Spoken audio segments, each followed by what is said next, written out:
Hello and welcome to the show. Now, I am in a rather lucky position that if I want to go and do some multiplayer racing, I can normally wrangle up a decent size lobby.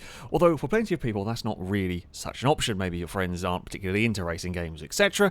So you have to rely on the dreaded public lobbies, which can often be an adventure.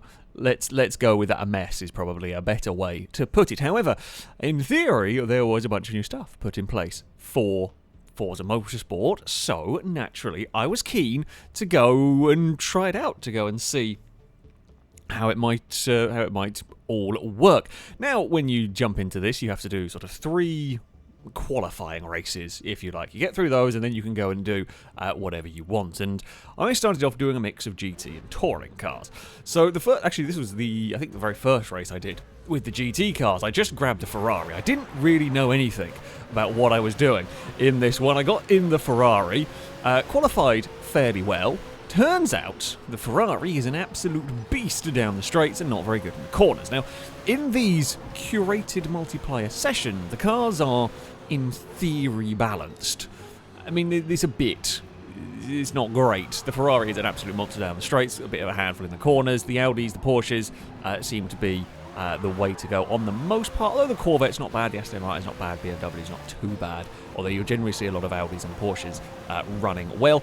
I didn't know this. Of course, one of the great things with these, though, is the tyre wear and everything has been ramped up massively. So in your 8-lap, 9-lap race, these races are about 15 to 20 minutes, depending on the track and conditions, etc.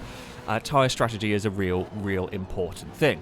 I wish we got this as an option when it came to private races. Now, we get a little bit of a nudge. You see, I was running on hard tyres, so you qualify. You don't have to, run the same tyres you do. I qualified on the soft, but I saw the softs were dying quite quickly.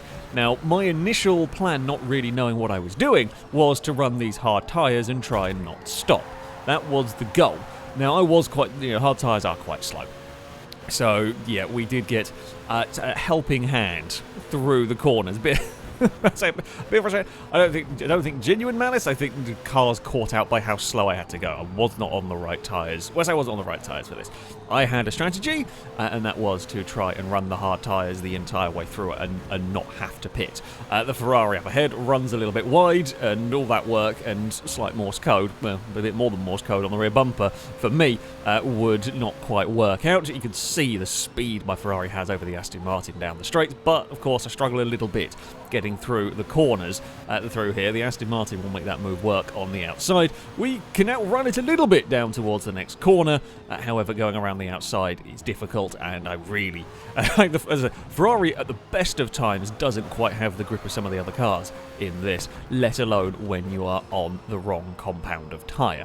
So yeah, that was always not quite going to work. However, I clung on in there, and with a better run through the old first corner, I get a good amount of speed, make a mistake, get a big twitch into Maggotts and Beckett's, and trying to recover, unfortunately end up clonking into one of the Aston Martins. I actually trying to get out of the way so that I can let the cars go. The Aston Martins then clonk into one another, which doesn't really help matters in all of this. So get onto the straight and just have a little wait up. It was my mistake. I took a sensible amount of speed. I just got a twitch.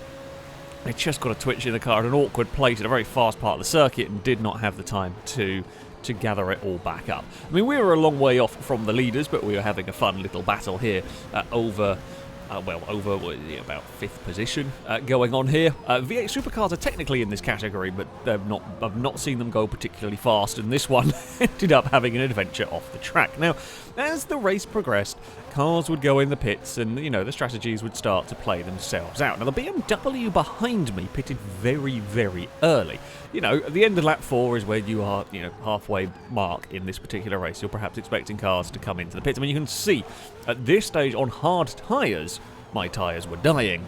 I realised by now that this wasn't working. I wasn't going to be able to do the one-stop. The BMW, though, had already pitted early, and was going to be in trouble by the end, shall we say. I have a bit of a look through turn 1, and the BMW ran in too hot. I will take back the position.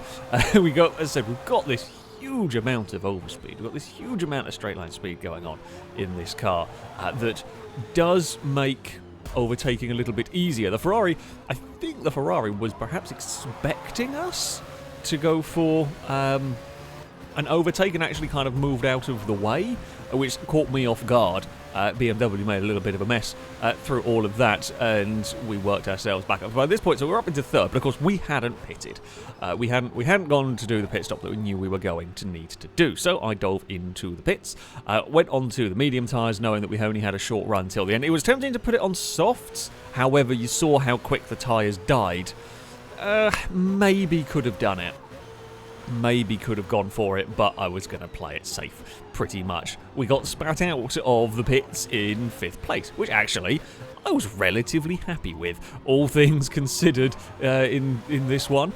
So yeah, we get spat out. We're just in front of an Audi, and of course we're going to be able to, well, we've got the tyres warmed up. That is an important thing. Got to get the tyres warmed up. It's a little sketchy for the first few corners. The Audi can sit in the slipstream, which will help it with the straight line speed of the, I say, the more conventional GT cars. The Audi is one of the faster options in a straight line. Perhaps not quite so good for the corners, but you do get that little bit more straight line speed.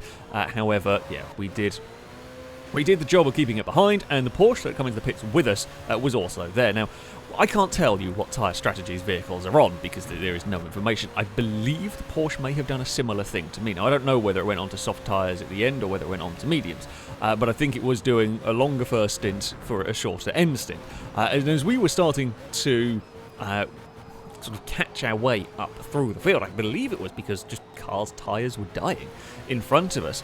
It was really, really taking a toll on the vehicle. So this Aston Martin we had been racing early. Now, it pitted at the halfway stage in the race. We caught and passed it quite quickly. So it was definitely struggling in the later stages of this race. I mean, let's say I was doing okay in terms of pace in this, but from a car that we were racing, fairly closely, we shouldn't have had such a huge overspeed on it, so I'm going to guess its tyres were dying. And as we made our way up through the positions, the Porsche was very much following us. The BMW that I mentioned earlier that we were racing with, well, that's tyres were completely shot. Having come into the pits on, I'm going to guess lap 3. I didn't actually see where it pitted. By the end of the race, its tyres were just gone. It had nothing left to fight with. I presume it put on mediums, but yeah, it was absolutely useless. I got caught out going through Maggotts and Beckett's by just how slow the car was. It had absolutely no turning left, pretty much, which is not a particularly big surprise. And I mean, me and the Porsche ended up sort of second and third in this. We clawed our way back up through the, I say clawed our way up through the field. We had that slightly different strategy. We were a long, long way off the eventual winner. Now, there was a car up ahead. There were two that kind of made a breakaway at the start. One of them disconnected. I was a long, long way back from there. Okay, it didn't help that I don't think this was the right strategy to go on, per se. The hard tyres at the start were particularly slow. We got tangled up a little bit in stuff, and yeah, it wasn't an amazing race from me in terms of a strategy, but the important things, were in it that it worked. Despite having a bit of a wonky strategy, yeah, we recovered ourselves up into second. It was an R8 that disconnected. So yeah, we recovered ourselves up to second. It's actually a really interesting strategic race, great fun race. We were pushed hard by the Porsche at the end of that one. So there was some GT car shenanigans. I had to go with the touring cars. Always a fan of touring cars. Again, balance is questionable. The game's supposed auto-balancing of these is, basically you drive a Golf when you stand a fantastic chance of winning. I have come up against, since filming, I've come against some very fast people driving Audi, and just generally very good drivers in other vehicles can make them work. The Golf is quite hard on its tyres in comparison to some of the other touring cars. Certainly the Golf, I think, is quite hard on its tyres, and me in particular is hard on vehicles' tyres, but in general, the Golf is very, very strong in this class, even if some very good drivers can make some of the other stuff work. Anyway, we are at one of the fictional circuits. Quite fast track through some of these sections, especially in these kind of cars. You're flat out for a good portion of the lap. Interesting circuit. This final corner here is a nasty one to get right. It's kind of a big sort of sweeping approach through here that tightens up. I think this is the reverse layout. Tightens up on the exit. Real challenge. Lots of different lines you can take through here. And from being a little bit down on the grid, we found ourselves up to the lead by the end of the first lap. Okay, pretty damn solid start. Can't complain too much about this one. I did notice, though, as the race was going on, the tyres were dying, completely dying. So the Vauxhall gradually dropped back. However, a Golf came up to second place, worked their way through the field. It was right behind me. Now, there's no chance I'm making it to the end on these tyres whatsoever. So I knew we were going to have to pit, but I couldn't pit now. If I pit now, we're going to be on absolutely dead tyres, by the end of the race. So the goal was we're going to have one lap of pain. The lap of pain is going to happen at some point. Whether we do it here, because it's an uneven number of laps, of course, in the race. If we do it here, we're going to have a horrible lap. Not completely horrible. The tyres aren't completely gone, but we're probably going to be losing about a second to a second and a half on the wrecked tyres. And so, yeah, it was just try and survive this lap, know that we would basically be able to push to the end. Wouldn't have to slow down for anything for the end of the race. I mean, I was doing all of this while dealing with the, Golf behind us. In fact, at this stage, it wasn't, the tyres weren't quite completely dead for the start of the lap, but by the end of it, I mean, they were gone. There was absolutely no life in it. Now, I was expecting everybody to do the same thing. I was expecting everybody to have a similar problem. Now, it may well be to do with the way that I drive these vehicles. It is, as I said, quite possible that it is to do with the way that I drive these vehicles that I do chew up the tyres more than others. But as we came up towards the start-finish line, I dove into the pits desperate for tyres, and, well, no one followed me, which was very curious. Now, I couldn't have been, because we were all on the the same tyre wear rate and everything, I couldn't have been the only one. I couldn't be the only one that had absolutely chewed my way through the tyres. Other cars may well have been faring a little bit better, but I dove into it because I would never have made it. I absolutely wouldn't have made it, so I didn't know what on earth was going to happen at this point. I come out of the pit on my nice, fresh, wet tyres. I don't quite know, I've never quite had it again, how come the wet tyres were being destroyed as quickly as they were during this race, but either way, I come out of the pits and we are back into the race. By the time, a couple of laps later, everybody's realised it's not working. I say everyone's realised. A bunch of cars have realised it's not working anymore. They just simply cannot carry on with the tyres in the state that they are in, including the Golf that was pushing me hard towards when I dove into the pits. However, a bunch of cars were opting to stay out. Now, the difficulty for me is that I had lost a lot of time in the pits, of course. And there was only but there was, a diminishing number of laps to try and reel this gap in. So they were trying to make do with absolutely wrecked tyres, just keeping track position. I mean, you can see how much quicker we are at this stage. We are closing up to a very slight, I think that was a Lavore we just went past. It had no grip.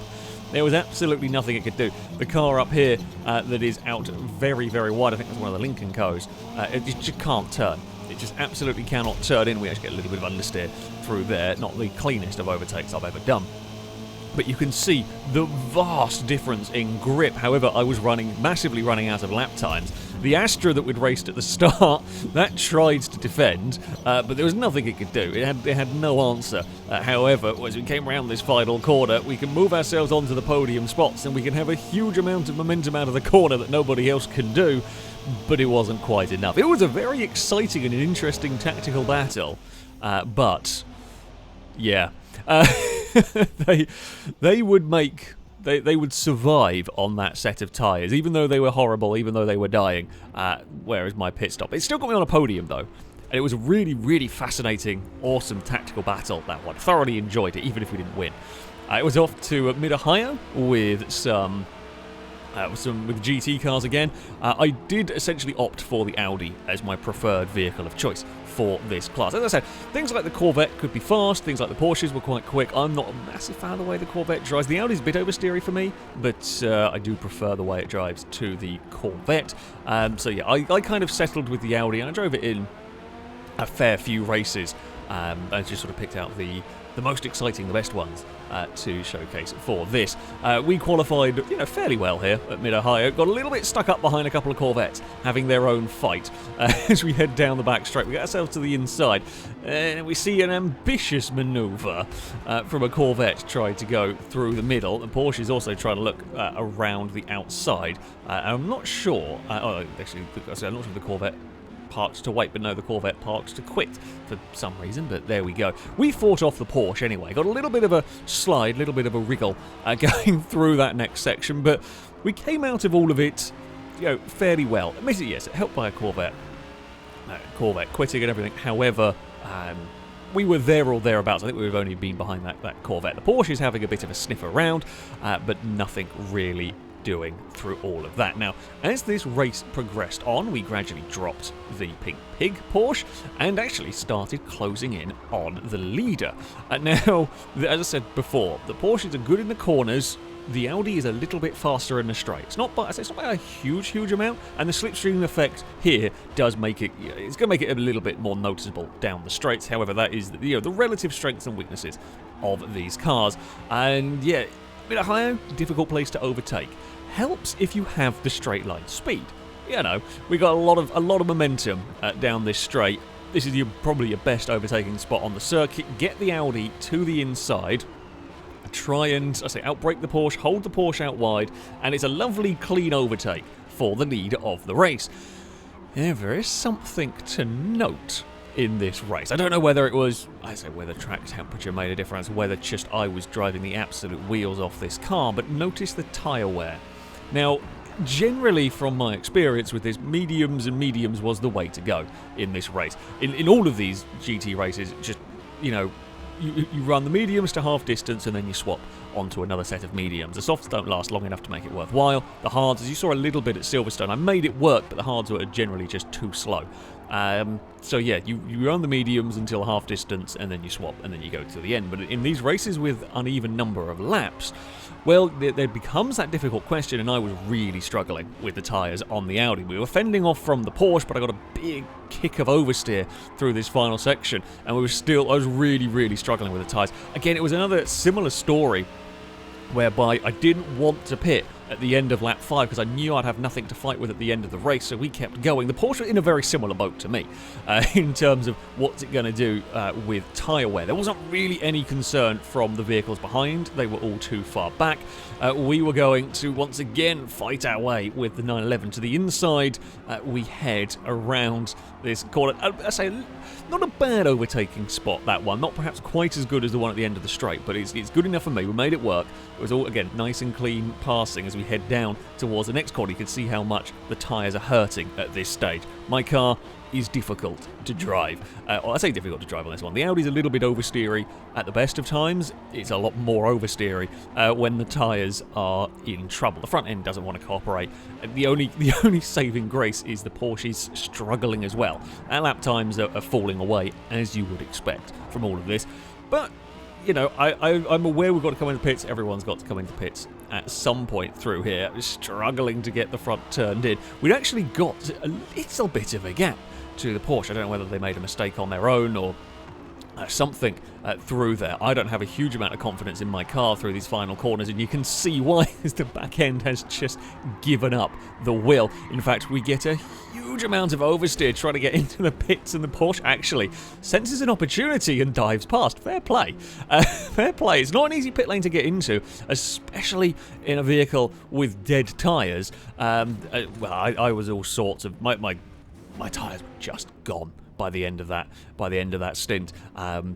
Yeah, I was amazed how much I'd managed to kill them. As I said, not 100% sure with potentially things like track temperature played a part in that one, or whether it was to do with just how hard I was pushing the car, trying to keep up with that Porsche. And then we came out of the pits with a second or so gap to the 911 to start essentially all over again, and sure enough, we closed in. One of the interesting things I did actually notice with this is, for the very first kind of lap of the stint, my car, I struggled against the Porsche. Once the tyres had warmed up, we then were quite quick and were able to catch up, and then we killed our tyres a little bit more than the Porsche. Ferrari was trying a different strategy to us. That was why that car was still out. I believe it was running hard tyres. It was essentially trying to do what I did at Silverstone, running hard tyres to go.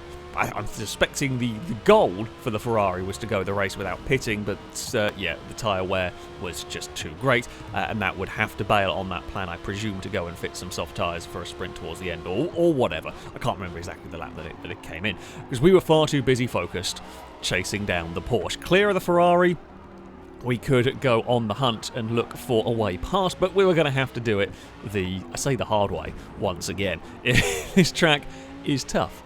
It is a very tough circuit to be overtaking on. The Porsche was sliding about quite a lot through here. We were being that little bit more, well, the idea was to be that little bit more neat and tidy.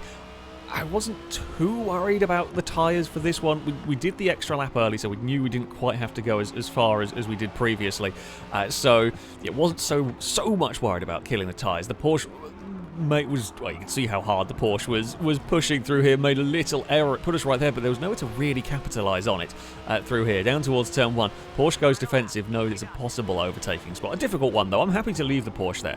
Let it take that defensive line, because it makes it slow on the exit, although while we can cross underneath, it puts us the wrong side as we head down the back straight. It's not really where you want to go, trying to go around the outside of that 911.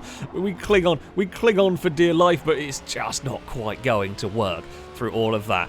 Okay, well, we know we're quick down this straight. We've already passed the car once down here with a big dive under brakes. That was what we were setting up to do again. We've got a little bit more straight line speed. We've got the slipstream, but I didn't feel like I was quite close enough down there. The Porsche was super late on the brakes, puts itself very, very wide.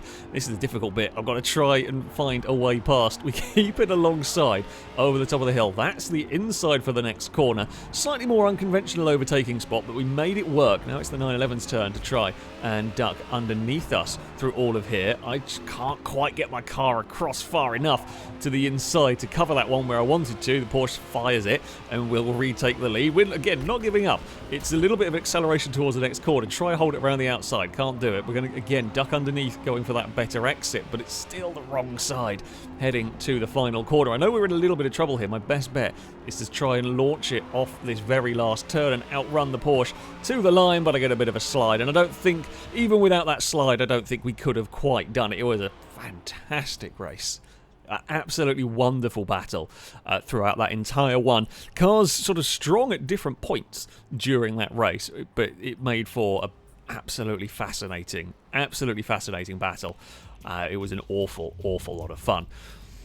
And then we move on to another touring car race. Now this one here, I mean, some of the other races, you know, we've been having battles with just kind of individuals. That did occur. Some of it was, you know, tyre strategy. This one here, it was actually a small lobby. Not many people wanted to race Maple Valley in touring cars. Okay, sure, fair enough, whatever. However, it did turn out to be another really interesting event. So, running qualifying for these sessions, you run a 3-lap qualifying session. Okay, now I noticed when running qualifying that while you technically got 3 laps, by the end of the second lap, the soft tyres were just cooked. The soft tyres would barely make 2 laps around here. Now, I cottoned on to the very, very high tyre wear. Maple Valley doesn't surprise me, perhaps it's high tyre wear. It's a very, very fast circuit. Now, no one else in this lobby realised just how high it was. Maybe they did, whatever. The tyre wear was going to be really, really high here. So, I opted for that hard tyre strategy. Now, my hope was that it was a 5-lap race. So it's not the longest race you could do around here. My goal was simple. Survive the entire race on the hard tyres. I thought we could do it. I hadn't worked with GT cars and all of that, but, you know, it was a little bit of a shorter race here. This was it was just a theory that might work. I knew we were going to struggle. Nobody else was on hard tyres. I knew we were going to struggle for this early part, but if we could stay relatively close to the pack, you know, that would be good. That would be nice and, you know, and helpful. And I did spot an opportunity with the car ahead being a little bit slow, and it was, I say it was absolutely my bad on that one. I got a great run off there. The car ahead didn't.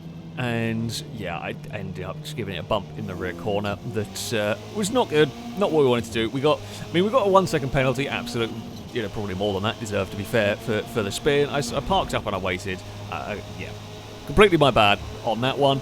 We got going, we were third and fourth. Out of this. I think there was only 7 or 8 cars in this race. It wasn't a particularly big race, but yeah, we'd lost a whole heap of time for my own mistake. But that's okay. I knew my strategy could still work.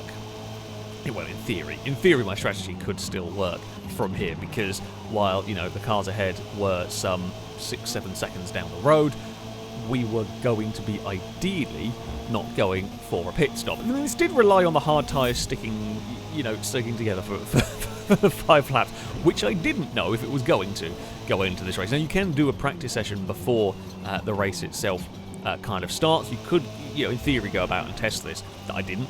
I didn't have, you know, I just went straight for it.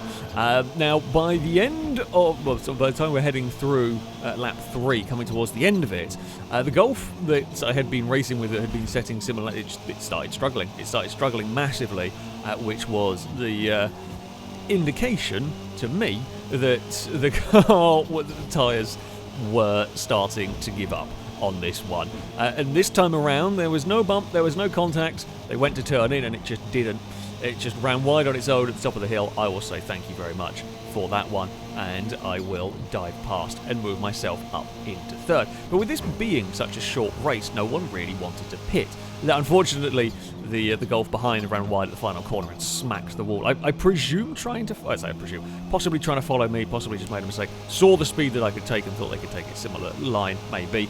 Either way, the race progressed. No one wanted to come into the pits with their medium tyres. However, by the final lap, they were not good.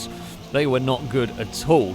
So we spent lap 4 catching. By lap 5, we were on the tail of the Astra, and they've just got nothing left to fight with anymore. They could not carry speed through these corners. I don't think you would, if you had opted to run on mediums and pitted, I don't think you would. I think you would have lost too much time here. Honestly, I think hard tyres were pretty much the only strategy on this one the fastest strategy on this one, sorry, to work, because you lost so much time in the pits. I mean, by later around the lap, I'm 5 seconds clear of the Astra that I started the lap behind, and the Civic, I'm going to presume maybe the Civic saved its tyres a little bit better, but it wasn't good enough. Despite having been 6 or 7 seconds back in all of this, the hard tyres work perfectly. I mean, you can see by the end of lap 5 they are starting to be a little bit poorly, but they're nowhere near as bad as the mediums that were on everybody else. The Civic was out wide at the top of the hill, and I mean, we just vanished. The strategy call had worked. It had worked perfectly. The Civic would come across the line in second at the end. I was only 6, sorry, I didn't realise there was that fewer in this one. But yeah, the strategy call worked out perfectly. Again, made a really, really interesting, even with such a small group of cars, actually made a fascinating race. And I know what you're perhaps at home sitting and thinking, that I have cherry-picked the very best races. It is true, I picked the most exciting races for this video, but in a bunch of sessions I actually really haven't come across all that much, I say all that much chaos. This is the worst, I say, silly accident that I have come across. I've not come across, you know, crazy torpedo. I'm not saying that you're not going to. I'm going to point that out there. This is a very fascinating race, whereby an entire lobby was on wet tyres and I went on slicks, because this is the drizzle weather setting where slicks do still work, and nobody realised it except for me. I had to pause the game and run to the door at some point. So I was a long way back in the pack, and I was finding that, yeah, you know, the BMW got a bit too brave up the inside, spun the R8 I tried to avoid, and the Corvette behind has nowhere to go, and, well, me on slicks on a greasy track doesn't have a good time, and we go for a spin. Yeah, okay. It's a silly crash. It's a slightly frustrating crash. You know, it's one of those. BMW was very, very ambitious, I think, trying to get up the inside. Maybe the Audi could have given a bit of space. The Corvette perhaps didn't have time to react, or didn't know what way I was going to go, and all of that. And I had nowhere to go in that one. I was just trying to avoid it. Yeah, okay, it was a crash. It was a bit of a pile-up in that one, but you know, I wouldn't go on to say that it was, I say, the most horrific thing. And I have to say, overall, I have been really, really impressed. I've been really, really impressed with these public lobbies. I've had an awful lot of very, very good races. Yeah, I said I picked the most exciting races for the videos. There's some races where I started on pole and drove off the front. There's some races where I ended up driving around on my own for most of it, whether it would be in third, whether it be in sixth, whatever it might be. You know, I had those races, but I didn't end up in very many, I didn't end up in very many crashes. I myself caused a couple small bumps along the way. Mistakes happen when you are racing and whatnot. And yes, personally, I have got a relatively high safety rating, I've got S rank, relatively high skill ranking. I don't quite know how the lobbies are picked, so maybe I am finding better lobbies, and time of day may play a part in this. In the evenings I'm normally filming something or streaming something, whatever.